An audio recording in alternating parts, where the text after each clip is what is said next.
한 주간 사건 사고를 알아보는 현장 출동 365일입니다. 한 주간에 일어난 사건 통계입니다.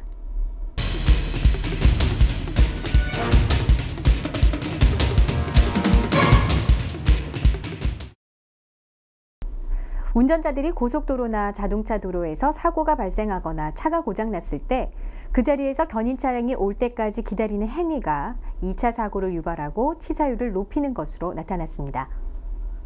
1월 11일 오후 12시 30분쯤 서울시 한남대교 남단에서 발생한 교통사고입니다. 2차선에 서 있던 고장차를 뒤에서 달려오던 차량의 추돌에 발생한 사고인데요. 이 사고로 뒤에서 추돌한 차량 운전자가 부상을 입어 인근 병원으로 옮겨졌습니다.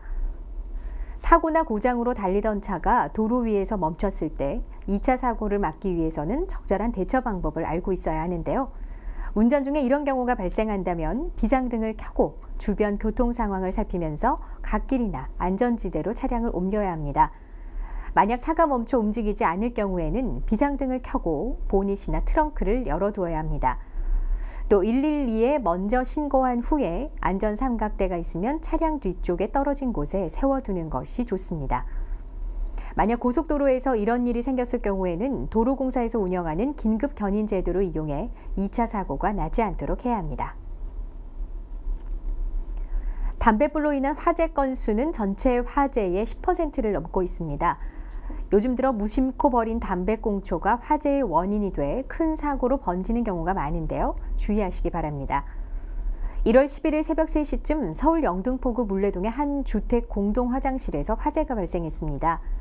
이 불로 인명피해는 없었지만 지붕 등 주택 일부와 가재도구가 불에 타서 소방서 추산 200만 원의 재산 피해가 났는데요.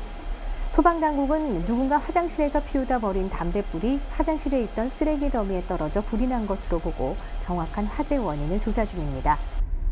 이처럼 무심코 버린 담배꽁초가 화재의 원인이 돼 자칫하다 큰 불로 번질 수 있는데요. 담배꽁초는 함부로 버리지 말고 버릴 때는 불씨가 있는지 한 번 더 확인해야 합니다.